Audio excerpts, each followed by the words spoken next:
दोस्तों, हिंदू धर्म शास्त्रों में पूजा के समय दीपक जलाने को बहुत ही ज़रूरी बताया गया है। बिना दीपक के आपकी पूजा को अधूरा माना जाता है। और कई बार ऐसा होता है कि जब हम दीपक जलाते हैं तो उसमें फूल की शेप बन जाती है। लोगों के बीच में आपको एक फूल की आकृति जो है वो दिखाई देने लगती है। तो ये पूजा के वक्त दीपक में जो ये फूल बनता है, इसका क्या मतलब होता है? क्योंकि दोस्तों, नॉर्मली हम डेली की पूजा में गोल बाती का इस्तेमाल करते हैं और पितरों के निमित्त हम लंबी बाती का इस्तेमाल करते हैं। तो अगर आपकी पूजा के समय दीपक में अगर फूल बनता है तो ये वीडियो आपके लिए ही है। दोस्तों, मैं हूँ नमिता और आप सुन रहे हैं अपना देश चैनल। दोस्तों, दीपक में फूल बनने का मतलब ये है कि आपकी पूजा आपके इष्ट देव तक पहुँच रही है।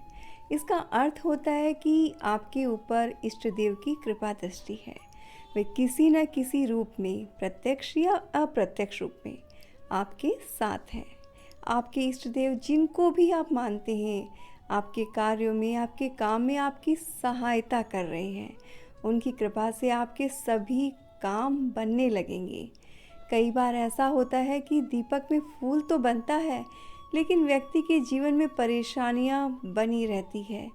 इसका कारण यह होता है कि आप अपने इष्ट देव को कहीं ना कहीं पूरी तरह से मानने से इनकार कर रहे हैं। आपको अपनी भक्ति के साथ साथ अपने इष्ट देव पर विश्वास भी रखना होगा। जब आप अपने इष्ट देव पर विश्वास रखेंगे तो आपके सारे काम स्वतः ही बनने लगेंगे। आपको अपने आपको ईश्वर को समर्पित करना चाहिए और जो कार्य कर रहे हैं यह मानना चाहिए कि यह सब इष्ट देव की कृपा से ही हो रहे हैं। यानी कि मन में ग्रेटिट्यूड होना बहुत ज़रूरी है।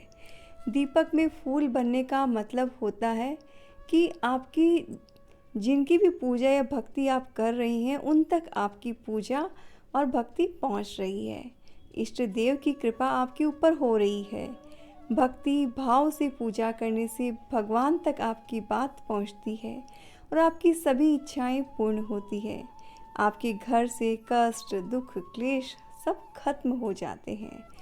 दोस्तों, ये तो हुआ संकेत, लेकिन अगर ऐसा होता है यानी कि दीपक में फूल बनता है तो आपको क्या करना चाहिए?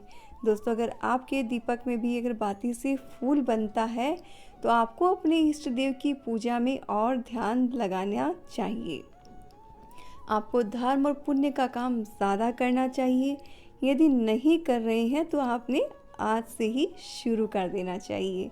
हर रोज़ गाय को चारा या भोजन इत्यादि खिलाएं। कुत्तों व अन्य जानवरों को रोटी खिलाएं।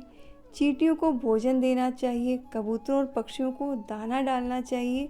इससे क्या होगा, आपको सकारात्मक फल मिलने लगेगी और जीवन की परेशानियां दूर हो जाएंगी। साथ ही अगर पॉसिबल हो तो मछलियों को आप आटे की गोलियां ज़रूर से खिलाएं। और दोस्तों, पक्षी जो है उन्हें बिन झोले का फ़कीर कहा जाता है, यानी कि वो किसी से मांगने नहीं जाते हैं।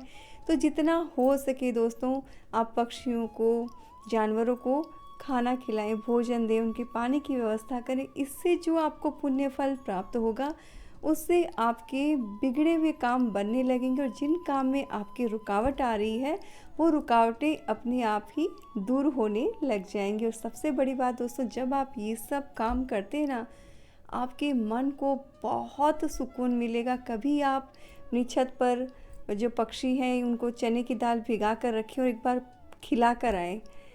आपको खुद को इतना सुकून फील होगा कि आप ये नियम फिर कभी जीवन में छोड़ ही नहीं पाएंगे। तो दोस्तों, अगर इन्फॉर्मेशन अच्छी लगी हो तो शेयर जरूर से कीजिएगा।